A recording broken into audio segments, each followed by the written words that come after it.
बाद में संत ऑगस्टाइन ने दो नगरों के सिद्धांत में जो सांसारिक राज्य है इसमें कहा है कि ये रोमन साम्राज्य से संबंधित है। किससे?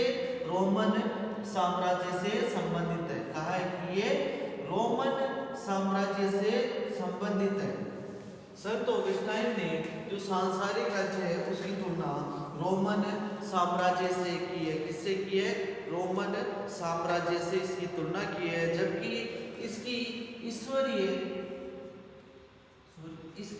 ईसाई चर्च से तुलना की है। संत ऑगस्टाइन ने जो सांसारिक राज्य है इसकी तुलना किससे की है? रोमन साम्राज्य से। जबकि जो ईश्वरीय राज्य है इसकी तुलना जो ईसाई चर्च है उससे की है। कहा है कि जो रोमन साम्राज्य है वो शैतान का राज्य है, जबकि जो ईश्वरीय चर्च है ये किसका है? आत्मा का, शांति का या आध्यात्मिक राज्य का है। तो इस आधार पर इन्होंने सांसारिक राज्य और ईश्वरीय राज्य की तुलना की है। तो इसमें ध्यान रखने वाली ये बात है कि संत ऑगस्टाइन ईश्वरीय राज्य को अच्छा मानता है, जबकि सांसारिक राज्य है इसको अच्छा नहीं मानता। इसे शैतान का राज्य का है।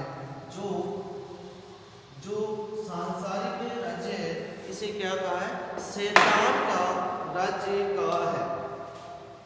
इसके बाद में अगर लक्ष्य की बात करें, सांसारिक राज्य का मेन लक्ष्य क्या है? सांसारिक राज्य का मेन लक्ष्य क्या है? तो इसका लक्ष्य है कि शक्ति प्राप्त करना, अधिक से अधिक शक्ति प्राप्त करना इसका लक्ष्य है।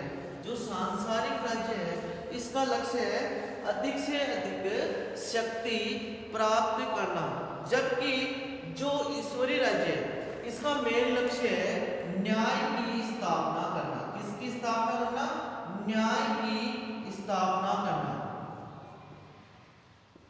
न्याय की स्थापना करना।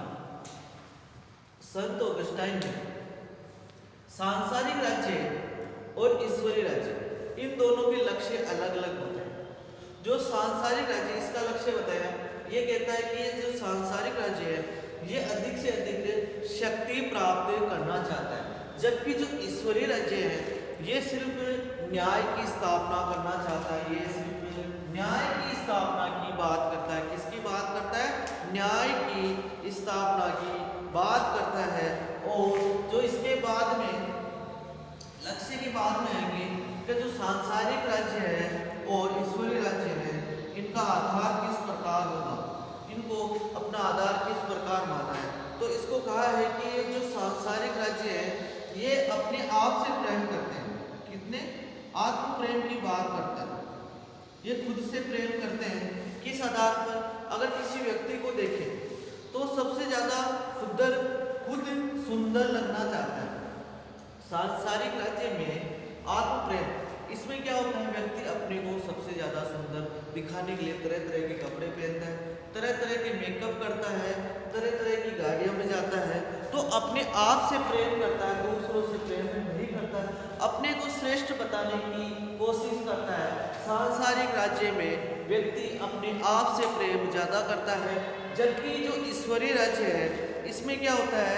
इसमें व्यक्ति ईश्वर से ज्यादा प्रेम करता है। किससे करता है? ईश्वर से प्रेम करता है, अर्थात ईसा मसीह का इसमें राज्य को श्रेष्ठ मानता है। जो सांसारिक राज्य है इसका लक्ष्य तो क्या हो गया? सांसारिक राज्य का लक्ष्य क्या हो गया? अधिक से अधिक शक्ति प्राप्त करना। लेकिन जो ईश्वरीय राज्य है इसका मेन लक्ष्य क्या है? न्याय की स्थापना करना। और दूसरा, सांसारिक राज्य का आधार क्या हो गया? सांसारिक राज्य का आधार हो गया आत्म प्रेम, अर्थात खुद से ज्यादा प्रेम करना। और इसमें जो ईश्वरीय राज्य है इसमें क्या होगा? इसका आधार ईश्वर से प्रेम करना। किससे? ईश्वर से प्रेम करना।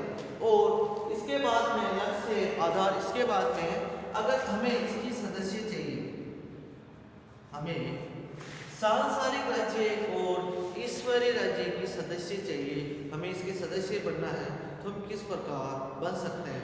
इसमें कहा गया है कि जो गैर ईसाई सदस्य होते हैं इन्हें ईश्वरीय राज्य में प्रवेश का आधार नहीं है।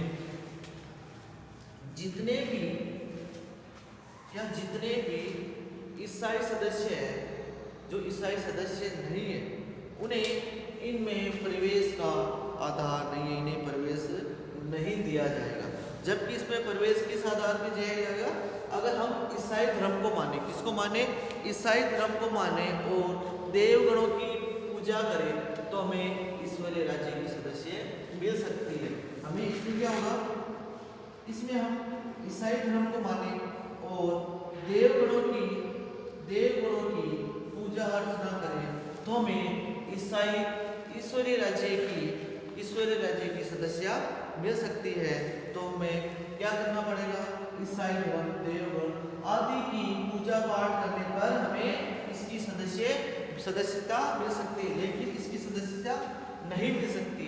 इसमें क्या होगा, हमें जो अपने आप में खोते रहते हैं, तो हमें इसमें सदस्यता प्राप्त नहीं हो सकती है।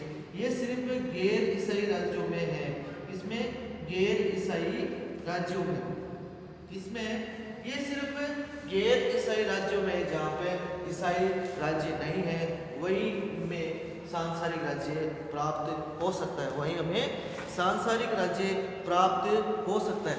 इसके बाद में है इनका व्यवहार कैसे होता है, ये व्यवहार के आधार पर हमें कैसे बांट सकते हैं, हम इन्हें व्यवहार के आधार पर कैसे इसे बांटा जा सकता है। तो व्यवहार के हिसाब से हम कैसे बांट सकते हैं, तो व्यवहार में हम देखेंगे कि जो हम इन्हें बांटेंगे तो किस आधार पे बांटा जा सकता है। तो व्यवहार के आधार पर जो सांसारिक राज्य होता है, हमें इन्हें रंग, जाति, धर्म, स्थान आदि के आधार पर इसे बांटा जा सकता है। व्यक्ति क्या करेगा, इसमें रंग, जाति, इसमें क्या करेगा व्यक्ति, रंग, जाति, धर्म, स्थान, रंग, जाति, धर्म, स्थान, इन आदि के आधार पर हम सांसारिक राज्य में होते हैं। सांसारिक राज्य में क्या होते हैं, व्यक्ति, एक व्यक्ति काला होता है, एक व्यक्ति गोरा होता है, तो दोनों व्यक्ति का व्यवहार देखना अलग अलग होता है। काला काले के साथ रहेगा, गोरा गोरे के साथ रहेगा। कभी भी देख लेना, एक लड़की जो सुंदर है, गोरी है, वो कभी काले लड़के से शादी नहीं करेगी, तो ये सांसारिक राज्य में ही आता है। अगर हम रंग की बात करें, जो सुंदर है, जिसका कलर गोरा है, तो वो गोरे के साथ रहेगा, जो काला है वो काले के साथ रहेगा। व्यक्ति के व्यवहार में परिवर्तन आ जाएगा। ये जाति, अगर कोई ब्राह्मण जाति का है, वो अन्य जाति में शादी करेगा तो नहीं कर सकता। एक जाति दूसरी जाति से जुड़ी हुई है, तो व्यवहार में परिवर्तन कैसे आएगा, ये सभी रंग अपने हिसाब से कार्य करेंगे, ये जाति अपने अपने जाति के हिसाब से, और हिंदू धर्म, बौद्ध धर्म, ईसाई धर्म और भी बहुत सारे धर्म, ये धर्म भी आपस में जुड़े हुए हैं। और स्थान भारत पाकिस्तान, अगर भारत वाला पाकिस्तान में कभी शादी नहीं करेगा, ये रिश्ते या संबंध अपने नहीं बनाएगा, स्थान से ज़्यादा अधिक प्रेम करता है। अगर राजस्थान की बात करें, राजस्थान और मध्य प्रदेश ले लो या कहीं कोई सा भी राज्य ले लो, राजस्थान और तमिलनाडु, इनके संबंध कम ही बनते हैं। अगर राजस्थान का कोई व्यक्ति पश्चिम बंगाल में चला जाता है और वहाँ पर सभी लोग पश्चिम बंगाल के रहते हैं, लेकिन अगर कोई भी राजस्थानी उस राजस्थानी व्यक्ति को मिल जाता है, राजस्थान का व्यक्ति पश्चिम बंगाल में गया और वहाँ पे कोई राजस्थानी मिल जाता है, तो ये व्यक्ति स्थान के आधार पर अपने व्यवहार में परिवर्तन कर भी सकते हैं और नहीं भी कर सकते।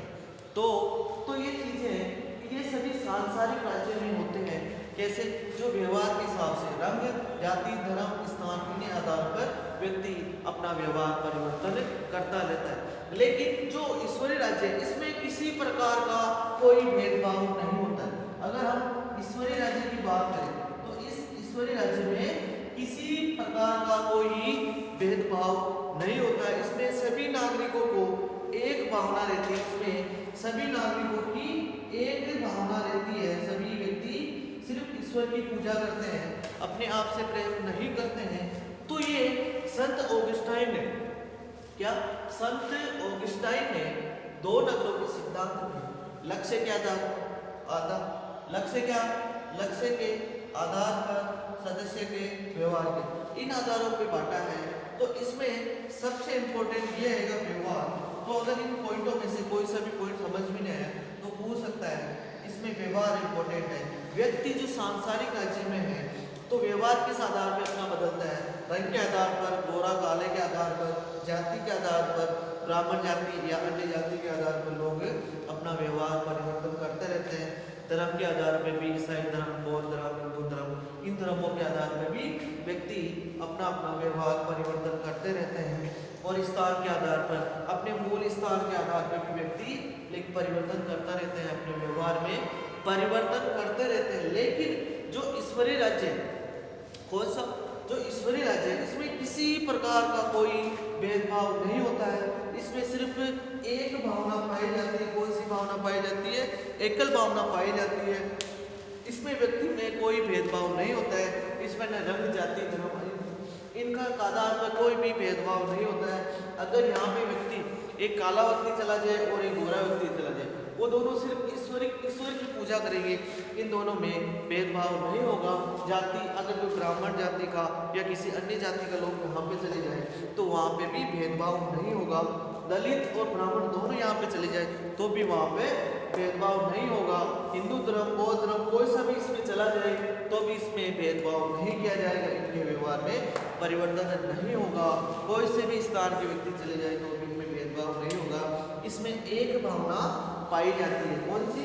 इसमें सभी में एक व्यक्ति की एक भावना पाई जाती है। वो कौन सी? ईश्वर राज्य की भावना, ईसाई धर्म की भावना। संत ऑगस्टाइन ने दो नगर के सिद्धांत में ये कुछ बताए। इसके बाद में इनकी समय अवधि, इनकी क्या क्या समय अवधि होती है? क्या समय अवधि?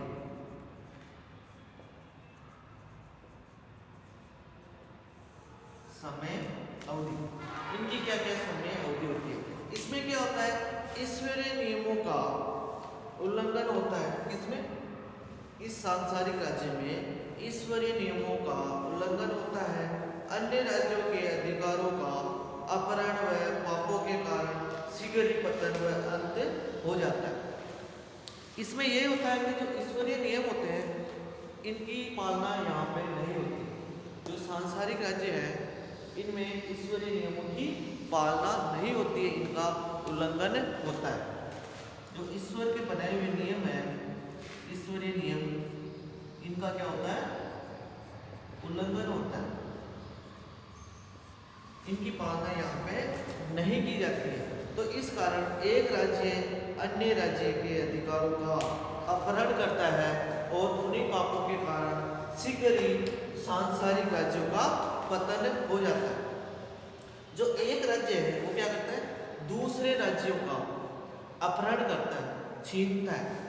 जो एक राज्य है दूसरे राज्य के जितने भी अधिकार है उनको छीनता है। इस कारण उनका पाप का घड़ा बढ़ जाता है और ईश्वर इनको क्या कर देता है? सांसारिक राज्य को पतन कर देता है और इनको अंत में नष्ट कर देता है। क्या कर देता है? सांसारिक राज्य को नष्ट कर देता है। लेकिन जो ईश्वरीय राज्य इसमें क्या होता है? इसमें न्याय की स्थापना होती है, शांति की स्थापना होती है।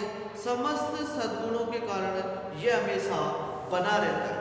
क्या होता है? इसमें न्याय की स्थापना होती है, इसमें न्याय की स्थापना होती है, इसमें शांति की स्थापना होती है।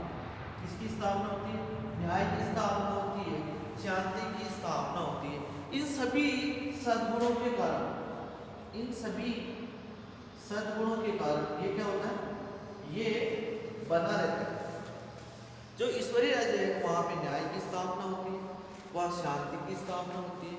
इन सभी सद्गुणों के कारण ये बना रहता है और ये कभी भी नष्ट नहीं होता है। तो इनकी समय अवधि बहुत कम होती है, लेकिन ये हमेशा ईश्वरीय राज्य हमेशा बना रहता है। क्या होता है? हमेशा बना रहता है। और ईश्वर ने जो ईश्वरीय राज्य सबके लिए बनाया है, क्या? जो ईश्वर ने जो ईश्वरीय राज्य है वो सभी के लिए बनाया है।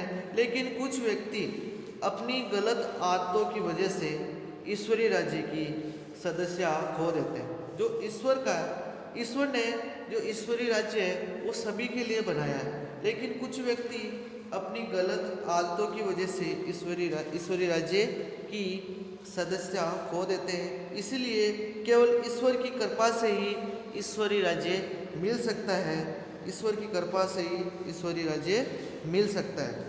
ईश्वर की कृपा प्राप्त करने के लिए व्यक्ति को कुछ उपाय करने होते हैं। चर्च के धार्मिक संस्कारों में भाग लेना होगा, चर्च की शिक्षाओं के अनुसार जीवन जीना होगा, या चर्च या ईश्वरीय राज्य के प्रवेश द्वार है। तो अगर यहाँ तक जो 2 नगरों का सिद्धांत है उसमें संत ऑगस्टाइन का सिलेबस इतना छोटा सा है। 2 नगरों का सिद्धांत, 2 नगर कौन से, एक सांसारिक राज्य, दूसरा ईश्वरीय राज्य। तो इसमें संत ऑगस्टाइन कहता है कि ईश्वर ने जो ईश्वरीय राज्य है ये सबके लिए बनाया है। इसके द्वार सबके लिए खुले हुए हैं, इसके द्वार सबके लिए खुले हैं, लेकिन व्यक्ति अपनी जो गलत आदत होते हैं उनकी वजह से इस राज्य को खो देता है और किस में चला जाता है, सांसारिक राज्य में चला जाता है। ध्यान रखना ये लाइन संत ऑगस्टाइन कहता है जो ईश्वरीय राज्य है ये सबके लिए बना हुआ है, लेकिन कुछ व्यक्ति अपनी गलत आदतों की वजह से इसको खो देता है और किसमें चला जाता है, सांसारिक राज्य में। अगर व्यक्ति वापस इसमें आना चाहता है तो किस आधार पे आएगा? जो व्यक्ति इसमें चला जाता है वो वापस इसमें आना चाहे तो किस आधार पे आएगा? तो किस आधार पे आएगा? वो जितने भी चर्च के धार्मिक संस्कार हैं, चर्च के जितने भी धार्मिक संस्कार हैं उनका पालन करें और चर्च की शिक्षा के अनुसार अपने आप जीवन व्यतीत करें। अगर कोई व्यक्ति इस सांसारिक राज्य में है और वो ईश्वरीय राज्य में आना चाहे तो क्या करना पड़ेगा? वो चर्च के जितने भी धार्मिक संस्कार हैं उनका पालन करे और चर्च की शिक्षाओं के अनुसार अपना जीवन जिए। क्या? चर्च की शिक्षाओं के अनुसार अपना जीवन जिए। इस आधार पर व्यक्ति इसमें आ जाएगा, ईश्वरीय राज्य में आ जाएगा।